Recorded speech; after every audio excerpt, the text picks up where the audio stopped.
ජාකෝලිස් පොඩි මහත්තයා මම මේ කල්පනා කෙරුවේ නැත්තම් මේ කිසිම දෙයක් නෑ බං. ඇයි පොඩි මහත්තයා ඔය හඳ තියන්නේ? අඬ වගේද බං ඉර ඈ? කිව්වහම මොකද? මට නම් ඔය හඳ වගේ අල්ලන්නේ නැහැ මොකෝවා.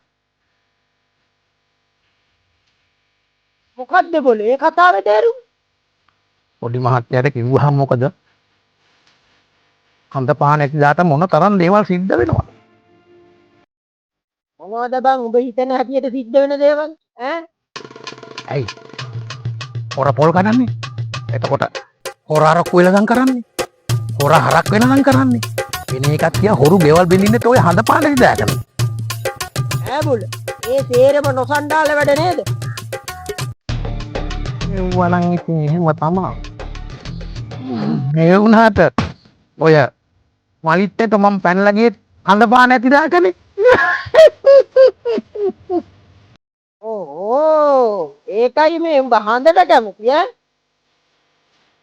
ඇයි පොඩි මහත්තයා ඔය මට ඔය කොල්ලෝ දෙන්න නෑ මට නෙමෙයි ඔය මලීට ඔය කොල්ලෝ දෙන්න හම්බ වෙන්න ඉඳි විදෙන් විද එක්කන් ගියේ හඳ පානේ නෝනේ. එහෙනම් උඹේ ඔක්කොම සිද්ධ වෙන්නේ හඳ පානේ නේ.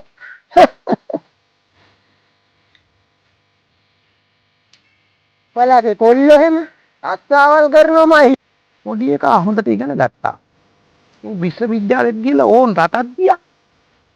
අම්මෝද මොල? ඉතින් ඒ ගිහින් ඔය නාසෝ කියලා මොකද්ද කොම්පැනි එක වැඩලු. ඒකෙත් කරන්නේත් ඔය මේ හඳට යවන ඒවා ගසලා තිබ්බේ. කරදයි කොලේක ලියලා තිබ්බා. මේ අනේ මන්ද නාහිද කටද මොකද්ද ඔන්නෝම එකක් පොඩි මහත්තයා. නාහෙකට නෙමෙයි බං. නාසා එතන. ඌ ඒකෙන් මේ හඳට ගියා කියන්නේ. එහෙනම් උඹේ ලොකු කොල්ලක් හඳට ගියාද? ලොකු එකා නම් ලොකුවට තියා පොඩියටවත් ඉගෙන ගත්තේ නෑ. ඒත් ඉතින් ඔය ආරංචි වෙන හැටියට නම් මේ ඌත් අවහට හන්දිය කොල්ලොත් එක්ක එකතු වෙලා ඔය රොකට් එකකින්ද මොකින්ද හඳට යනවලු.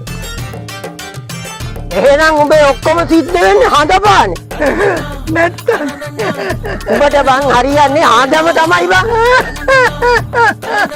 හරෙන් බං ජාකෝලිස් යන්න.